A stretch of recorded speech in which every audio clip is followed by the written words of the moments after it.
에스겔 22장 말씀입니다. 지금 24장까지는, 4장부터 24장까지는 남유다가 멸망한 그 이유, 그 죄악들에 대해서 하나님께서 말씀하고 있습니다. 그래서 오늘 22장에 그 남유다의 죄악이 무엇인지를 말씀하고 있는데, 그 죄악은 크게 나눈다면 이제 하나님의 그 십계명 가운데 십계명을 범한 것이죠. 그러니까 십계명이 두 개로 요약한다면 하나님을 사랑하고 이웃을 사랑하라, 두 가지죠. 근데 하나님 사랑하는 대신 우상을 사랑하는 것입니다. 우상을 숭배한 죄. 그리고 이웃을 사랑하라고 했는데 이웃의 피를 흘린 죄, 이웃을 괴롭힌 죄, 사랑하지 아니한 죄, 그 두 가지죠 결국. 그래서 오늘 그 에스겔 22장에 보면 그들이 벌을 받는 이유를 분명하게 말씀하고 있는데 3절에 그 3절 4절인데 3절에 잘 요약이 되어 있습니다. 3절을 읽어보겠습니다. 너는 말하라, 주 여호와께서 이같이 말씀하시느니라. 자기 가운데에 피를 흘려 벌받을 때가 이르게 하며 우상을 만들어 스스로 더럽히는 성아. 4절을 읽어볼까요? 내가 흘린 피로 말미암아 죄가 있고 내가 만든 우상으로 말미암아 스스로 더럽혔으니 네 날이 가까웠고 네 연한이 찼도다. 그러므로 내가 너로 이방의 능욕을 받으며 만국의 조롱거리가 되게 하였도다. 그래서 여기 죄가 피를 흘린 것과 우상을 만든 것 두 가지죠. 그래서 이 죄 때문에 이스라엘이 하나님의 심판을 받았다는 것입니다.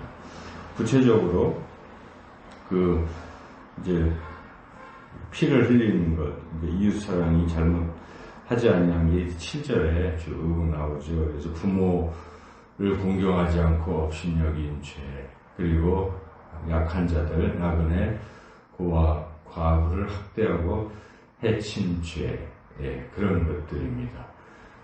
그리고 음란한 죄, 10절부터 11절.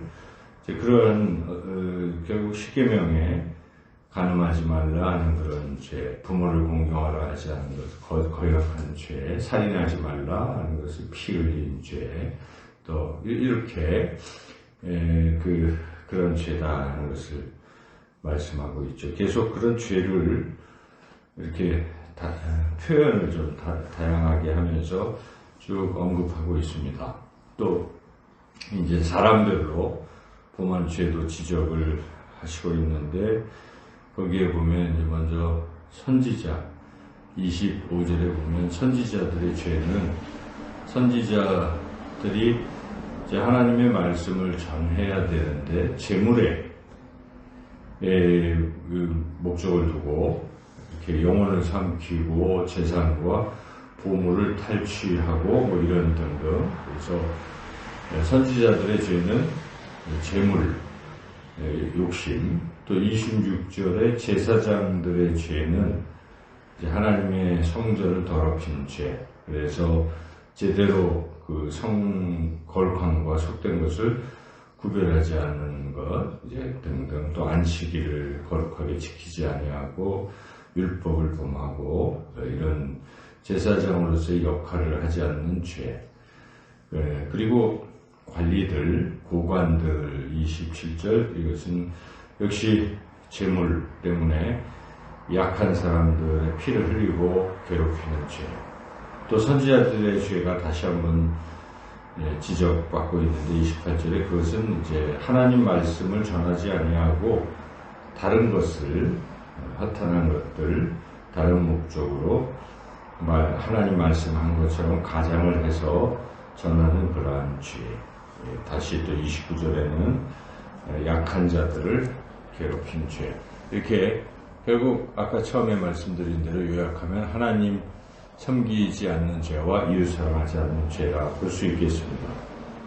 근데 그런 죄에 대한 심판은, 하나님의 심판은 또 요약을 한다면 결국 노예, 이스라엘의 포로로 끌려가서 거기서 노예 생활을 하는, 이 이방으로 흩어지는, 쫓겨나는, 그러한 죄죠. 그래서 하나님께서 이러한 죄악에 대한 심판을 요약적으로 15절에서 말씀하고 있는데, 15절도 읽어보겠습니다.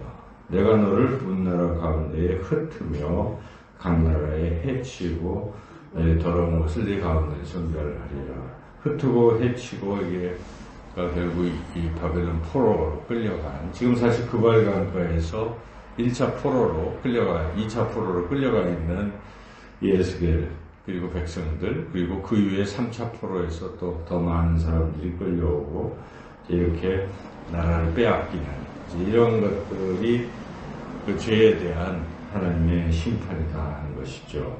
그런데 아직은 지금 완전히 다 멸망하지 않는 이런 상태이기 때문에 이것을 계속 외치고 죄에서 돌이키고 이렇게 외쳐야 될 사람들이 필요한데, 그런 사람조차 또 찾아볼 수가 없어서 결국 심판을 그대로 강행할 수밖에 없다. 이제 그 말씀, 탄식. 마지막 그 탄식이 30절, 32절, 1절이죠. 그것도 읽어보겠습니다. 이 땅을 위하여 성을 쌓으며 성 무너진 데를 막아서서 나로 하여금 멸하지 못하게 할 사람을 내가 그 가운데에서 찾다가 찾지 못하였으므로 내가 내 분노를 그들 위에 쏟으며 내 진노의 불로 멸하여 그들 행위대로 그들 머리에 보응하였느니라. 주 여호와의 말씀이니라. 그러니까 결국 의인 한 사람이 있으면 그래도 멸망을 막을 수가 있다. 이 잘못된 것을 잘못되지 않도록 자꾸 외치고 무너져가는 것을 그래도 막아서서 할 사람이 필요한데, 그 한 사람을 하나님께서 찾으셨건만 그 한 사람도 찾지 못하셔서 결국 멸망당했다.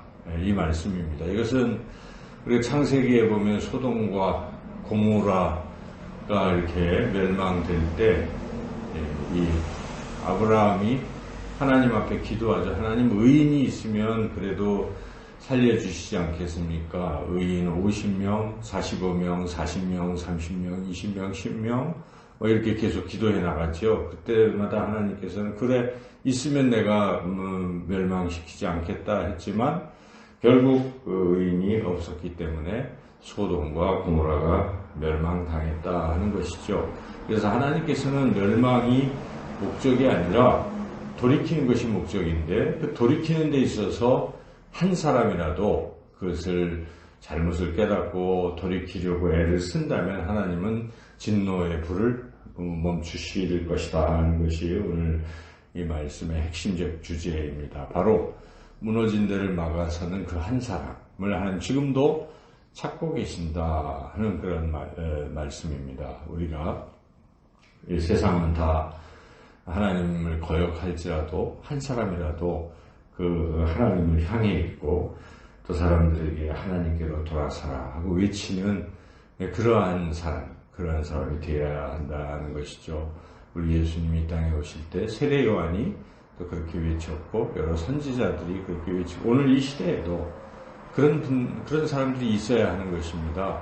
그저 남들과 똑같이 그 죄악의 길로 가는 이 세상 속에 큰 흐름 속에서 빠져나오지 못하고 그대로 간다면 결국 모두 낭떠러지에 다 떨어져 죽는 것이죠. 근데 그 거센 그런 흐름 속에서도 거꾸로 서서 아니다, 이건 아니다 하고 막아설 수 있는 그러한 용기 있는 하나님의 사람들이 이 시대에 필요합니다. 바로 우리가 비록 소수이지만 참된 제자로서 그렇게 끝까지 하나님이 찾으시는 무너진 데를 막아서는 그 한 사람이 되는 저와 여러분이 되시기를 주님의 이름으로 축원합니다.